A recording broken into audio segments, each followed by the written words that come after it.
we're going forward anyway.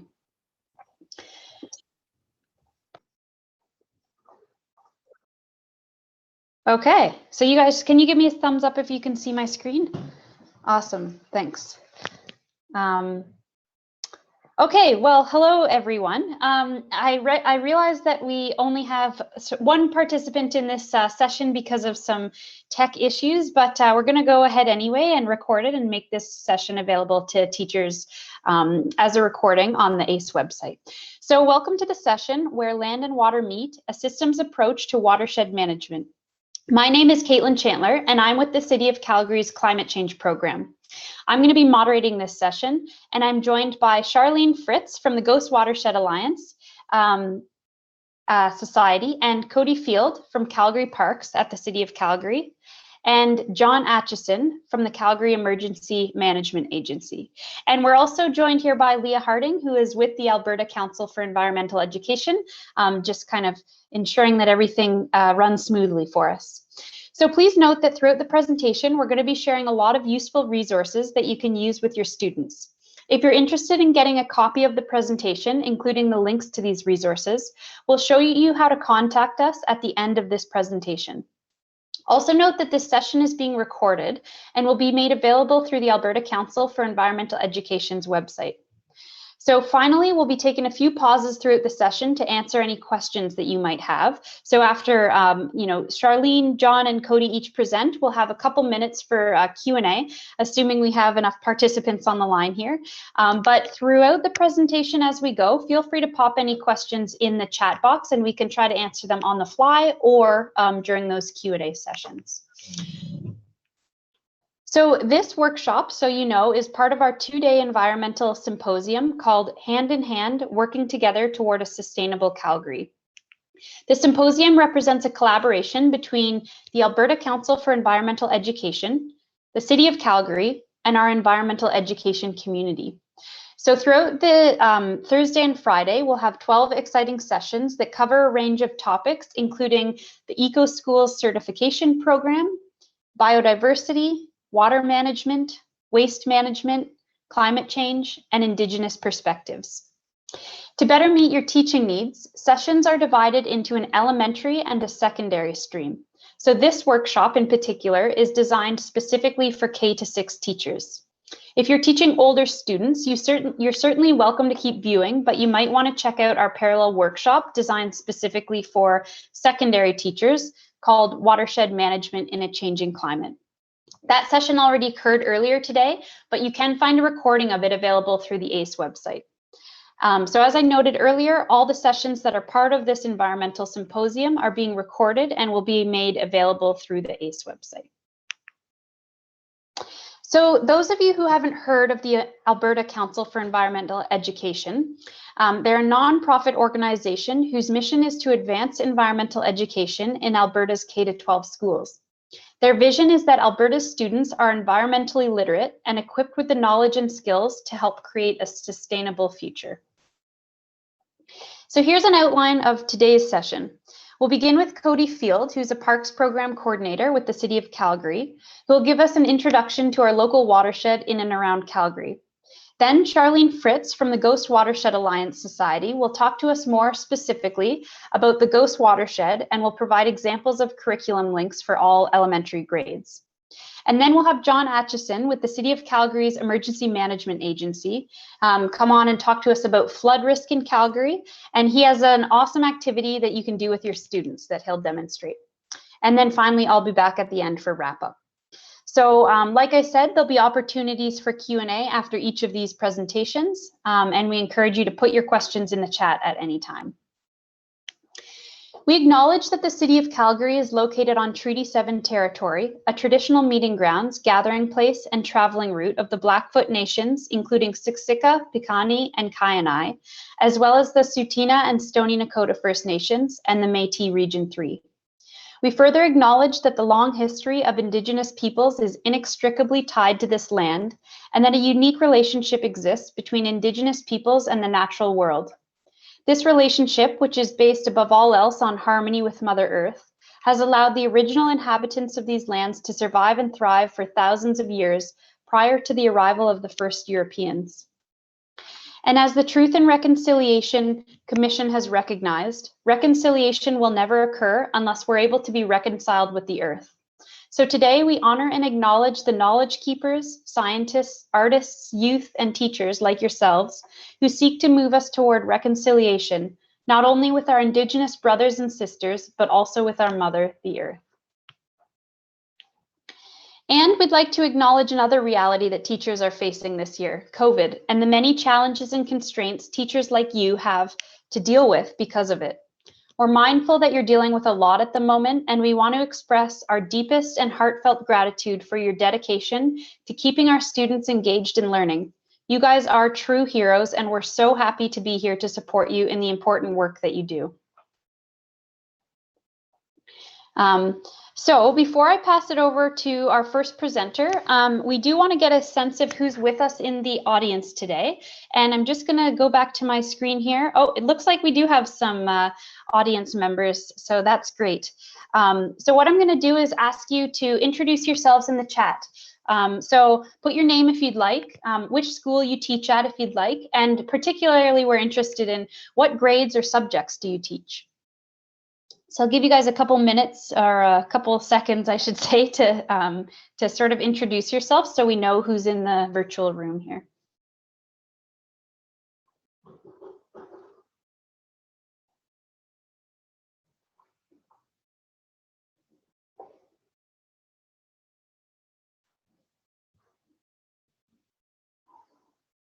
Okay, so I see we've got,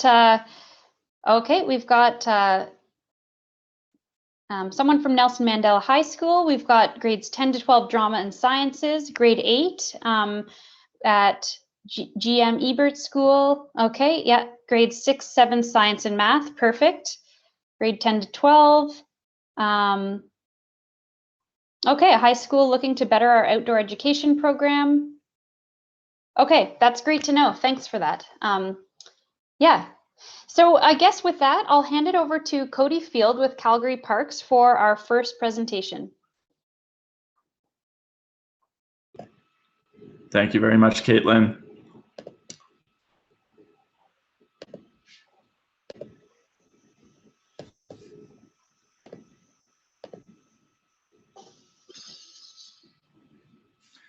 So welcome everyone, and thank you for joining our session this morning. My name is Cody Field, and I'm a Parks Program Coordinator with the City of Calgary. As the topic of today's session is a systems approach to watershed management, it's important that we understand exactly what a watershed is. So, what is a watershed? A watershed is all of the land that drains to the same location or body of water. People have a tendency to think of only water bodies such as rivers, lakes, and wetlands as being part of their watershed. However, any upland, whether it be a park, field, school, home, or even parking lot, is also included. So a watershed is more than just the water around us. It's also the air we breathe and the places we live, work, and play. We also share it with wildlife and plants, so they are key to a healthy environment. Everyone in the world lives in a watershed. So all of us here in Calgary live in the Bow River Watershed, which is approximately 25,125 square kilometers and starts in the Bow Lake in the Rocky Mountains. This watershed in particular includes major cities like Banff and Calgary, and the major rivers include the Bow, Elbow, Sheep, and Highwood rivers.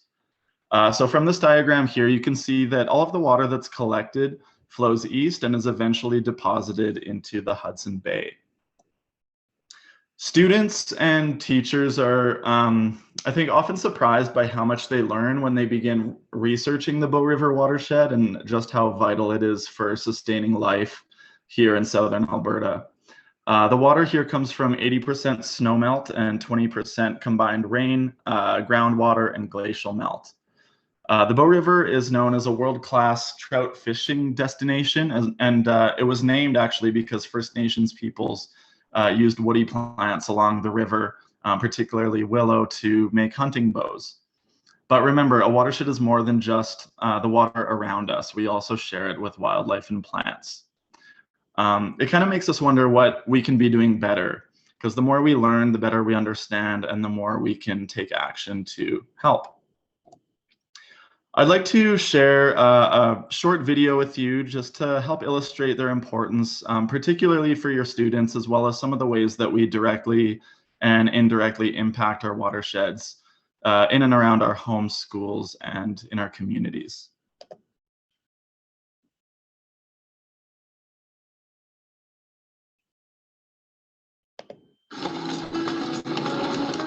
Over 70% of the Earth is covered in water, but how much can you actually use? I think you'll be surprised, but only 2.5% of the Earth's water is fresh water, and only 0.3% of this is clean and accessible for humans because water is locked in ice, underground, and in our atmosphere. Ideal water is limited, and so is soil. 30% of the Earth is covered in land, with over 7 billion people living on it. As the human population continues to grow, we are putting more pressure on our finite natural resources. In addition to supporting humans, plants and animals also depend on these precious resources. Natural resources are essential to our survival, so it's critical that we take action to conserve and protect them. If the big picture of our world doesn't inspire you to make a difference, think about the local picture. We all live downstream from someone. What they do impacts us. What we do impacts us, and it impacts our neighbors. These actions might not be as obvious as someone littering or unnecessarily idling their car. It can be a negative action that impacts the environment indirectly or over time. I'm not trying to point a finger at anyone, but we can all do better. It bugs me to think about things like pharmaceutical drugs being flushed down the toilet, plastic water bottles and bags being overused and improperly disposed of, urban sprawl, paving over good farmland and wildlife habitat, and even dogs pooping and owners leaving it there so it runs down the storm drains and directly into our rivers. With such a limited amount of water and a limited amount of land, it's important that every single day of the year we take the time and effort to help the land, air, and water. Think global, act local.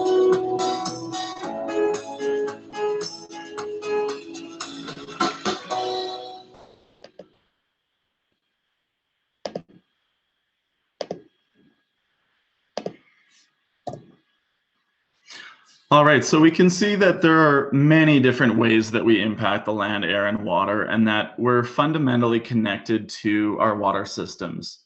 I challenge you and your students to think of something that doesn't require water at some part of its life cycle.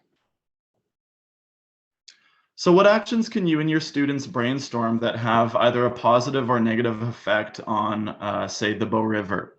What can we be doing differently? In this diagram, we can see some of these actions in our everyday lives that have a direct effect on our municipal stormwater and subsequently the greater watershed. These actions could include what we do with stormwater, our yards and gardens, pet waste, household chemicals, as well as the maintenance and cleaning of our vehicles, just to name a few. There are so many ways to engage students in environmental action projects that are meaningful and impactful. And a great place to begin is by exploring your students' interests, hobbies, and extracurriculars. If students hold personal value in the project, they're way more likely to be actively engaged in it and follow it through to the end. For example, one student combined her artistic talent and her enthusiasm for resource stewardship to create this watershed-themed coloring book, an educational coloring book for children. Another student group created a hummingbird garden or a pollinator gardens. And this project's initiative was to reforest a small town with native plants to provide habitat for pollinators such as hummingbirds. Another group of students created an animated app to raise awareness about plastic microbeads and their harmful effects on aquatic ecosystems. World leaders are working on solutions too. So these are the United Nations 17 Sustainable Development Goals, or SDGs, which are an urgent call for action by all countries. These are goals we all need to work towards. So I like to ask students to think about how their actions, how their environmental projects and solutions are contributing to some of these sustainable development goals. And do any of these SDGs align with what you're already doing and teaching in your own classroom?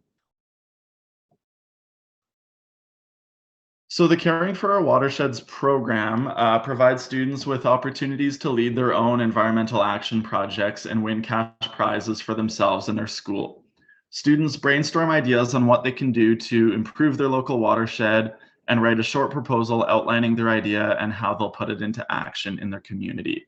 Maybe there's something that you really want to change in your school or in your community related to the land, air, and water. This is the perfect opportunity to make it happen. So students should focus in on one idea, the budget, timeline, and who they need to work with to make it happen. Every year, as part of this program, 10 proposals are chosen to enter the final competition, and that's where finalists present their environmental solutions and explain how they'll improve their watershed. Students and schools receive gifts for participating and prizes for the top 10, and all participants are eligible to apply for project implementation funding. Now, the program is open to all students in grades 7 to 12. I see there are junior and senior high school teachers in this session, so that's relevant for you. However, if you do teach primary, there are many watershed resources and games like this Watershed Detective and Watershed Explorer on the website caringforourwatersheds.com. And that'll assist primary school students in understanding their watershed and the importance of caring for the environment in their daily lives. But if you do teach grades 7 to 12, your students would be eligible for this program, for the contest, and for the implementation funding for projects. So the deadline for students to submit proposals to participate in the program this year is March 19th, and the final competition with the top 10 student groups will be virtual and held on April 24th. So for more information and to register, you may visit caringforourwatersheds.com. And if you have any questions or would like to discuss how to get students involved or would like a free presentation for your class, I've included my contact information here. This program is sponsored by Nutrien and with support from multiple community partners, including the Ghost Watershed Alliance Society. So thank you all so much for your time, and I will now turn it over to Caitlin and then Charlene. Thank you so much. Awesome. Thank you so much, Cody. That was great. I actually really want to check out that student developed app about plastic microbeads. That looks pretty cool. And thanks for sharing about that information about the Caring for Our Watersheds grant program. Although this session is mostly directed toward elementary students, I see there's a lot of secondary teachers. I see there's a lot of secondary teachers online, so that's pretty relevant information. So that's great. We had wanted to spend a couple minutes here with Q&A, but I don't think we'll have time. We're a little bit behind, but I do encourage teachers to please put your questions in the chat if you have any, and we can answer them on the fly as we go here. So with that, I think I'll turn it over to Charlene with the Ghost Watershed Alliance Society. So welcome to the session, Charlene. Thanks, Caitlin, and welcome to all the participants.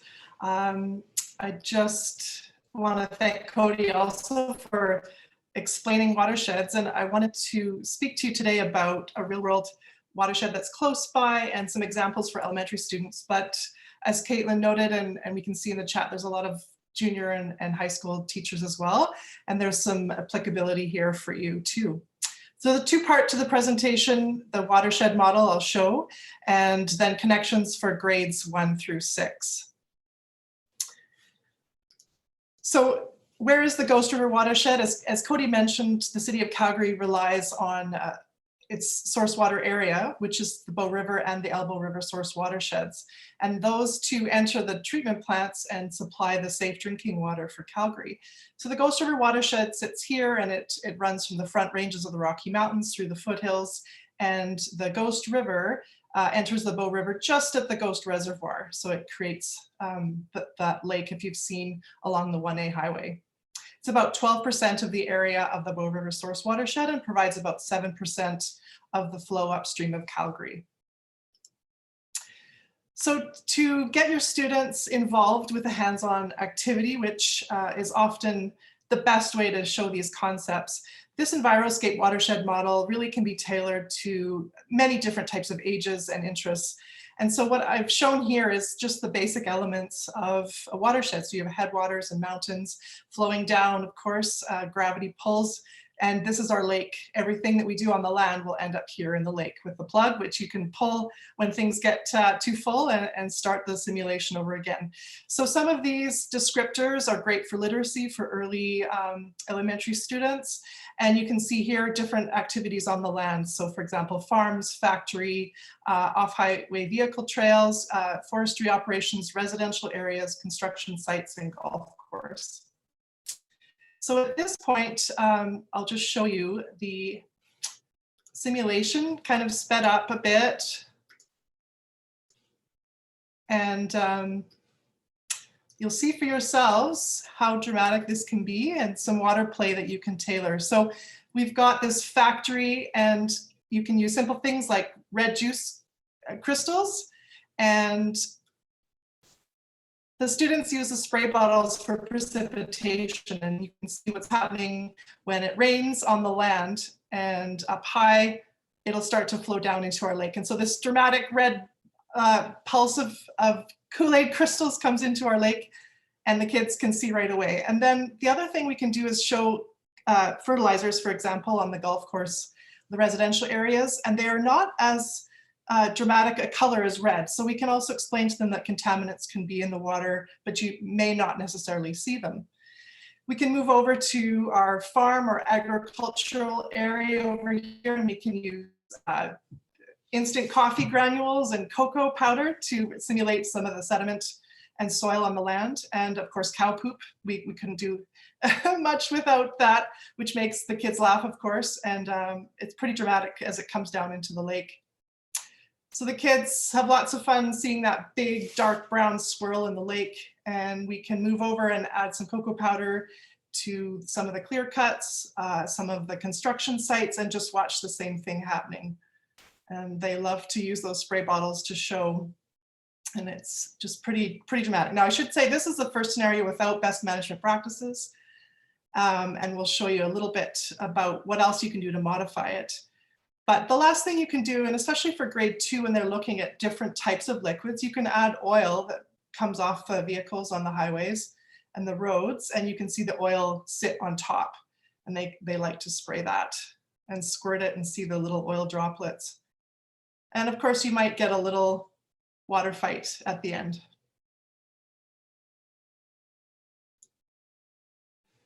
So we'll just hop back onto the PowerPoint and continue on. So as I mentioned, you can do different best management practices. So for those of you that may not know what it is, a riparian area is simply the boundary between land and water. So you can think of the vegetation that exists along Little Creek here. So when we keep our riparian areas intact, we actually can help filter out some pollutants, slow water flow, and you can recreate that simulation with the kids with these little pieces of sponges or other materials that you kind of line along these banks. In the farm areas, you can also put little sponges to create wetlands, which are also really important watershed components for preventing that sort of contamination. There's really so much you could do. And as the spring comes, you could even take these ideas and concepts outside. So let's move to part 2, which is really understanding what's happening in the Ghost Watershed and looking at some specific ways that you can incorporate this into your curriculum. So land use activities we saw in the watershed model, a little bit different here in the Ghost. We have the timber harvest, we have off-highway vehicle use, we have oil and gas extraction and grazing, and each one of those comes with various elements, the land-water connection. So this is, again, an elementary session, but I want you to be thinking if this could apply to your other subject areas. I used to be a high school science teacher myself, and there's really lots to look at when you look at a watershed model and connect it to the curriculum in grades 10 to 12 even.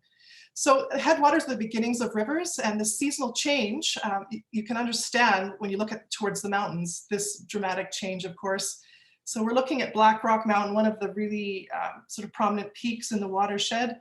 And winter, of course, which is what we're locked in and looking forward to this next one over here, the spring, pardon me. And this blanket of snow is really like the paycheck of the watershed. It's what is spent throughout the rest of the year in terms of water flow. So you can see the channel has changed from spring to summer here. You could show the students this example of the volumes that occur. And as John talks about flooding, you'll see the high energy and high volume flows that come through during spring melt. And then typically in the fall, it's not exactly the same perspective, but the flows are lower, a little bit more stable, and then we repeat this cycle, of course. There is the flood of June 2013 in the Ghost, and I'm sure lots of you will remember where you were at that time. You know, this was in the Ghost River, and within our watershed, unfortunately, we did have damage to properties, but luckily there was no lives lost. We know this was a really significant event. It was a rain on snow event, just a series of conditions that led to this massive flooding. If we move to grade 2 and look at the science unit exploring liquids, we talked about, you know, water goes from high to low.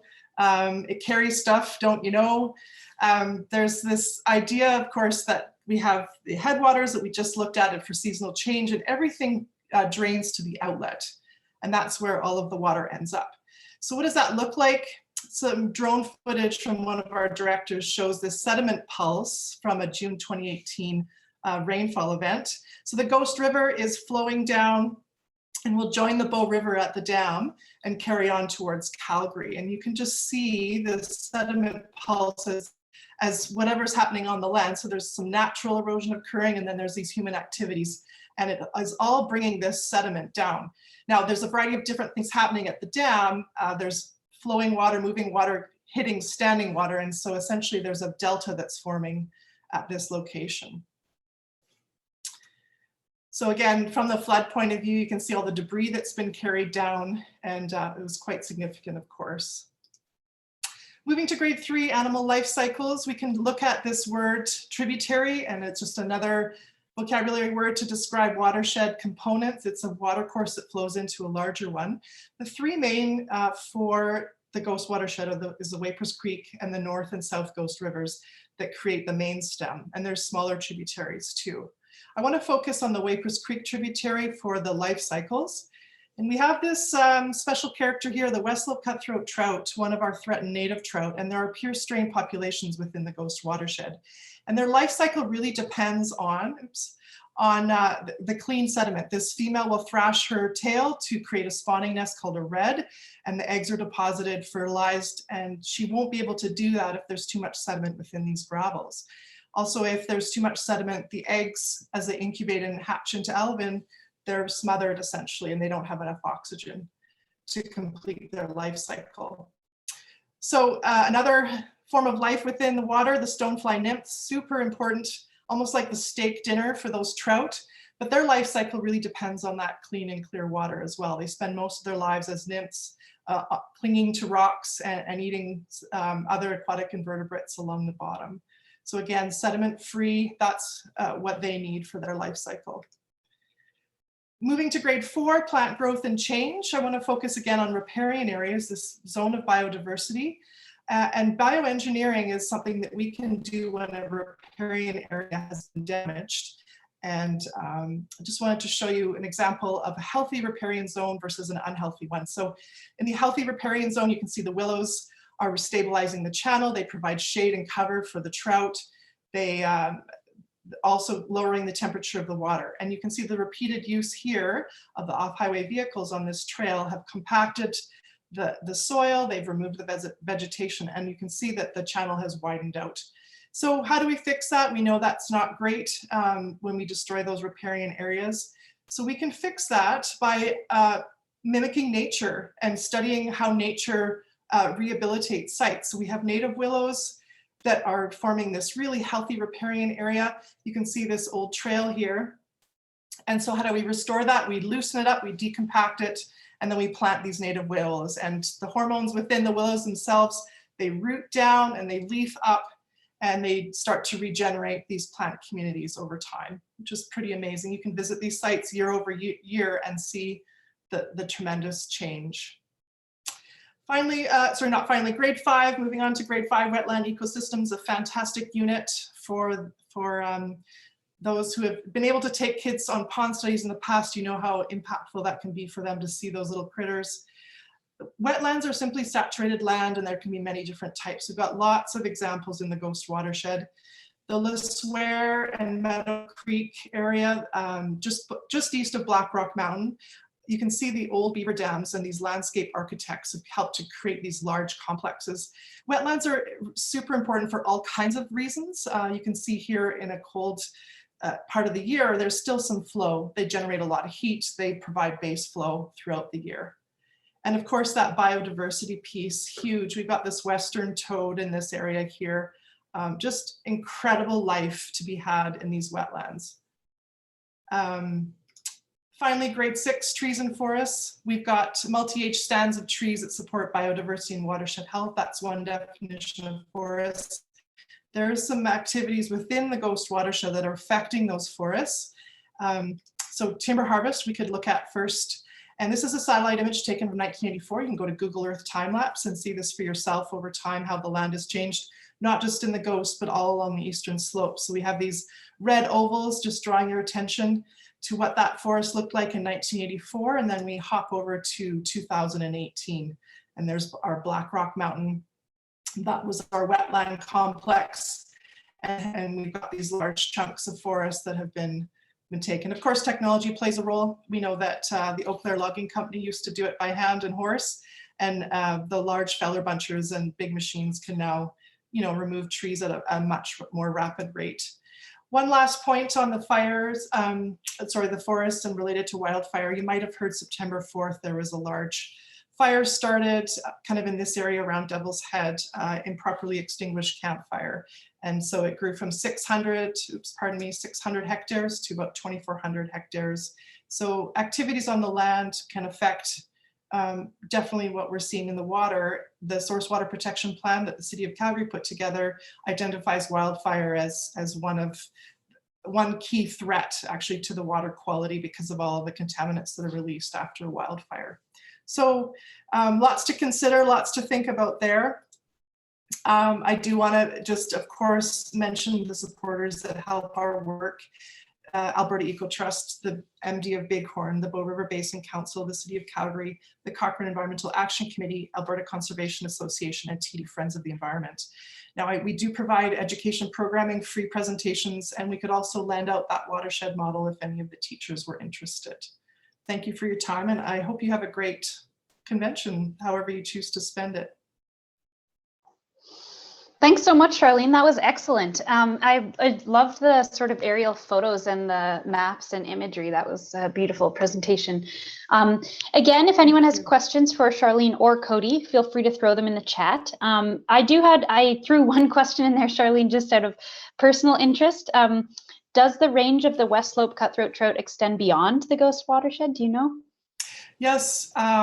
So one of the presentations and programs that we offer for grade 7 interactions and ecosystems, we do a whole presentation on West Slope cutthroat trout.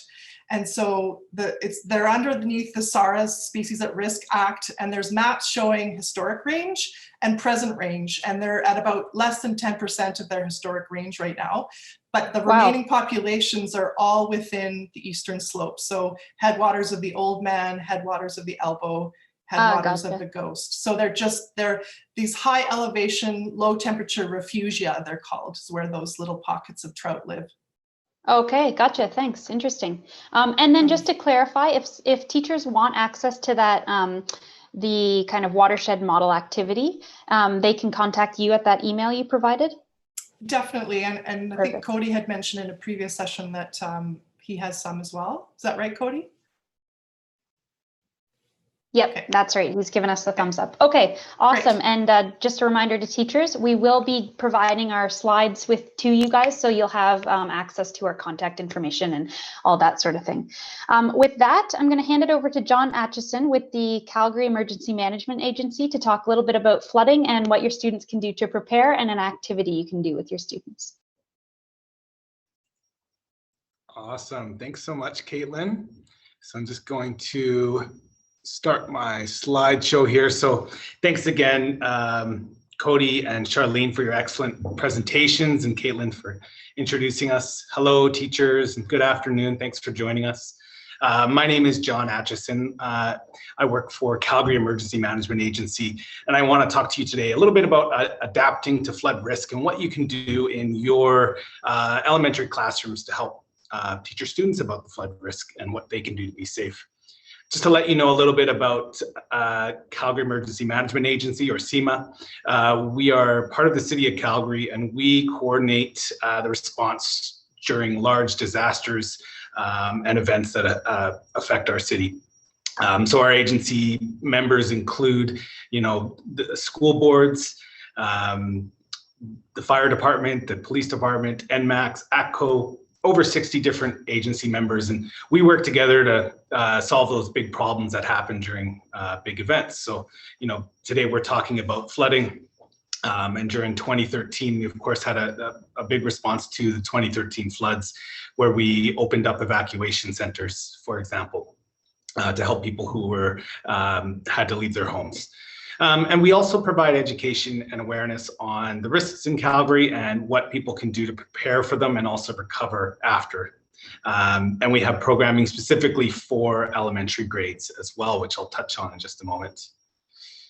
So let's focus in on floods. As has been mentioned by Charlene, by Cody, flooding is part of our watershed. It's part of the natural processes of our watershed, and it can happen anytime in Calgary, but typically between May 15th and July 15th are the historic times when they happen.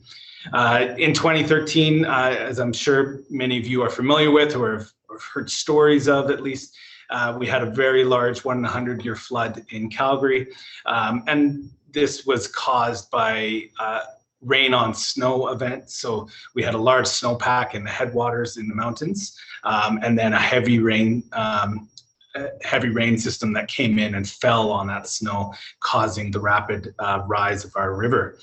So, like this picture demonstrates, all of downtown was affected, and in total 32 communities were affected as well. And it was one of the costliest disasters in Canadian history. So flooding is, part of our watershed, and it is going to happen again. So the question is how do we adapt and prepare for that, right? So we'll go to the next slide. So from a city perspective, we prepare and deal with flooding in a variety of ways. We have our human-built infrastructure. The top picture on the left-hand corner there is the Glenmore Dam. Obviously that's during a flood, so the spillways are open, and if you look carefully you can see some of the debris pushing against the dam there, which is quite stunning. But we've invested in our dam so that we're building more capacity that it can handle. We also have man-built wetlands, such as Ralph Klein Park, which is down in the left-hand corner there. That's located in the southeast end of our city. But wetlands, like Charlene mentioned, they do act as a sponge, so they do help with flood protection as well. And if we look, a smaller example is Dale Hodges Park up in the northwest of our city, just below Silver Springs. So we have vegetation and wetlands that helps to filter the runoff from our streets, but also helps to absorb some water during flooding events as well. We also prepare for flooding by planning for evacuations, and that's why I have this picture of an evacuation center. So we have plans and locations in place should we need to use those centers when we need to as well. And we ask Calgarians to be prepared as well. And this is, these pictures and information is what we have on for our elementary age students, but we also have information for adults. We ask them to be prepared by, planning out their emergency plans in their house. We all know that we practice our fire drills at schools, 4 times a year, but when is the last time you practiced that at home? So, I encourage everybody tuning in today to go home and think about that. What are your emergency exits? Where are your meeting points? Where's your important contacts? All those things. And also having an emergency kit. So having extra food and water, having extra first aid equipment, radio, flashlight, toiletries, things for special needs, like if you have a small child or a pet, for example. Having those things helps you be prepared for a flooding event or another emergency type of event. And then that way our first responders can respond to the areas that need it most. And we know that the rest of our city is prepared for these things. So that's one way. And we, of course, also ask all Calgarians to stay informed, through the traditional ways like TV and radio, but we also have our, smartphones that receive alert information when there is an imminent threat. But you can also sign up for Alberta Emergency Alert as well. You can either go to the website or get that on your phone, so you can actually monitor the warnings and things that don't come through on the big broadcasted messages. And of course, Calgary.ca also has information.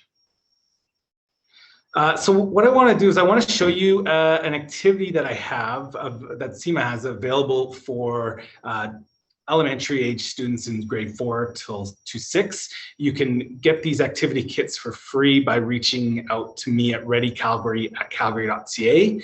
And all this information is also available on calgary.ca/readysquad. So I'm gonna stop sharing my screen and just going to exit that. Okay, and I just want to demonstrate the picture or the activity. So if you request a kit, the CIMA will send a box out to you just like this, and it'll arrive at your school. And inside the kit will be all the materials you need.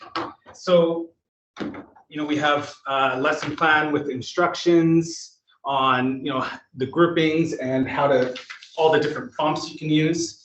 We also have some pictures of Glenmore Dam, nice big pictures, and a wetland as well. And then we have this baking tray. I know it looks pretty crude, but this way that kids can really handle these and have some fun with them. And so, as you can see, I think everybody can see there, we've got this blue strip that represents the water.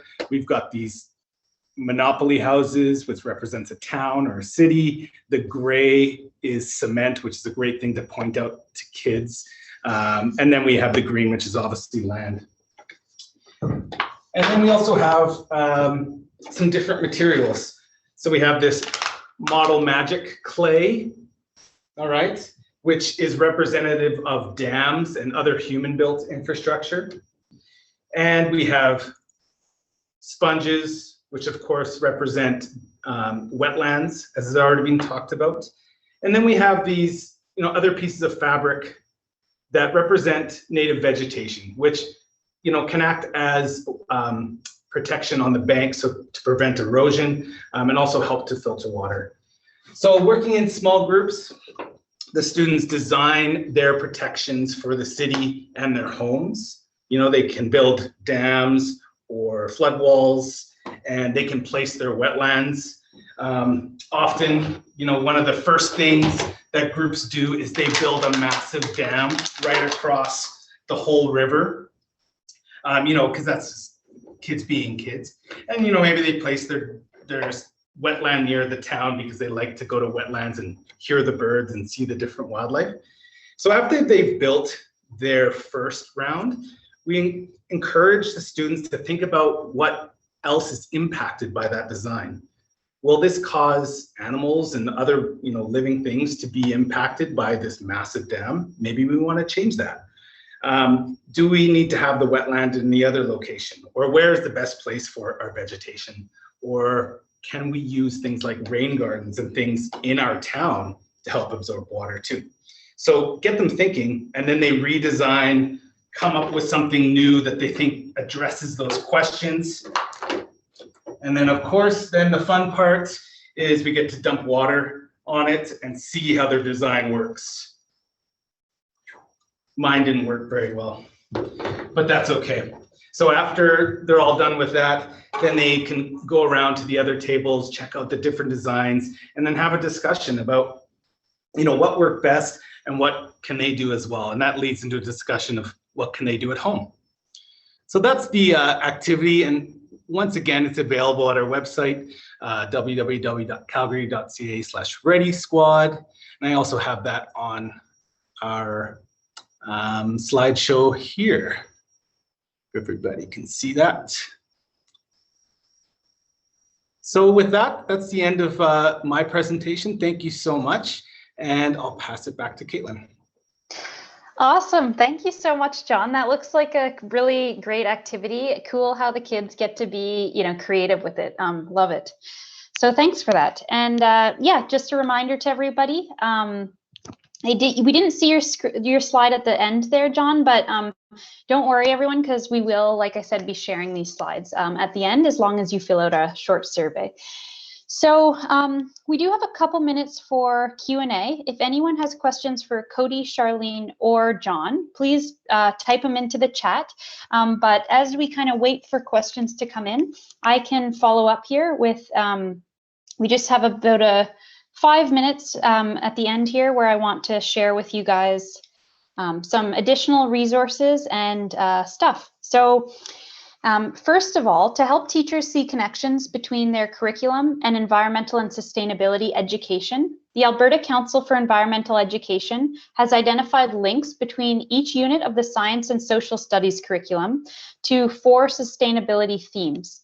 So nature and place, Indigenous perspectives, climate change, and the City of Calgary environmental and climate action plans and strategies. So what you're seeing on the screen is an example from the grade 5 science unit on wetland ecosystems and connections from that curriculum to these different sustainability and environmental themes. So I encourage you to go online to this website that you can see at the bottom here, and I can post that in the chat to see all of these links that the Alberta Council for Environmental Education has made available. Let me just paste that in the chat. Yeah, and it's organized by grade and by subject. Let me just make sure. Okay, thought we might have had a question there, but.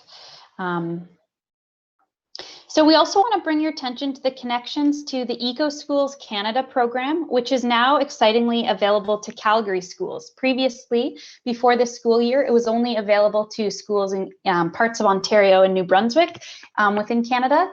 Now we've got it here in Calgary. So Eco Schools is an environmental certification program for schools that features an extensive library of over 40 eco actions, several of which support learning and action around water, and these are featured on the left-hand side of the screen.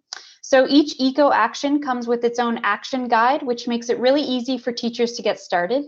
And schools earn points by completing actions of their choice, working toward a bronze, silver, gold, or platinum level of certification. So you could complete, these Eco Schools actions with your classroom or an environmental club at your school, whatever you choose. The Alberta Council for Environmental Education has also worked with our local environmental education community to identify local resources to support each of the 40 available eco actions. You might click on one of these eco actions and be made aware of the environmental education providers such as CPAWS and Inside Education and Ghost Watershed Alliance, etc., that might be able to help with, make connections to these eco actions.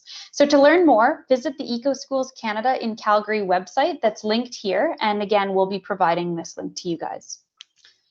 We'd like to extend a huge word of thanks to the funders who generously support the work that the Alberta Council for Environmental Education does to help teachers infuse more environmental education into their everyday teaching. Without their support, this work would not be possible. And a quick reminder that it's not too late to join other sessions that are part of the elementary stream of this environmental symposium.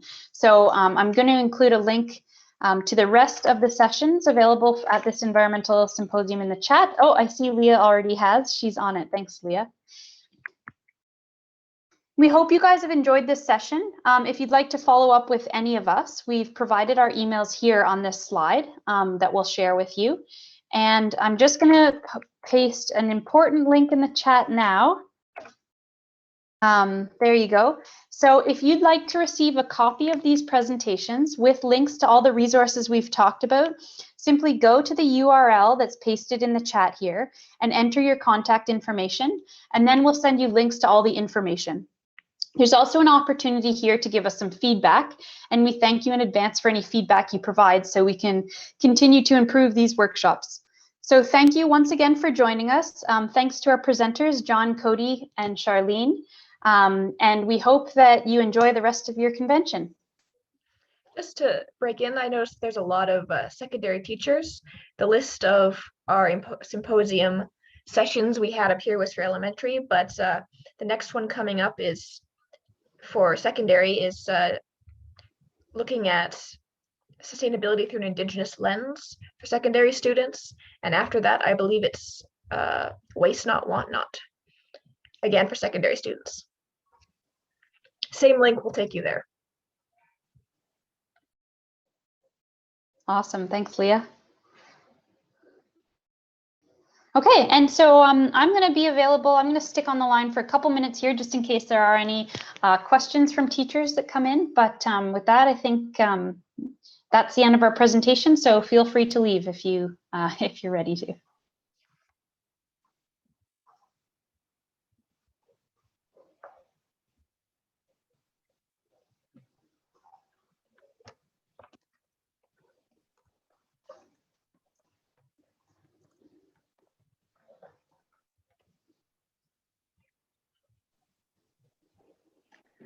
Hey, John Atchison. I just want to say hi to John. I don't have a question. I just want to say hi to John Atchison. Is that Mr. Nutt? It is.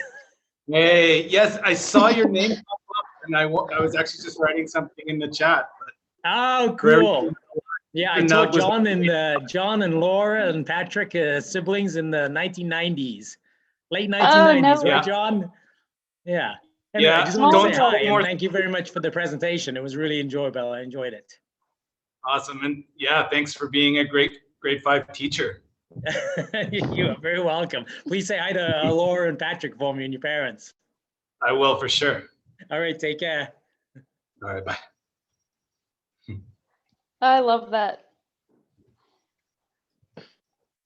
Mr. Noguera actually also has he publishes some scrambling in the Canadian Rockies books. Ooh. As Oh, no way. a very accomplished scrambler and snowshoer, so that's cool too. Oh, cool. Okay, I'll have to look out for his name. I have some scrambling books. I wonder if he's the author. I checked the convention Twitter and it looks like things are running more smoothly now. So hopefully for everyone's next sessions, they'll have an easier time getting in. Oh, that's good. Good to hear. Yeah, I'm sure there were some IT folks and convention organizers panicking behind the scenes there this morning.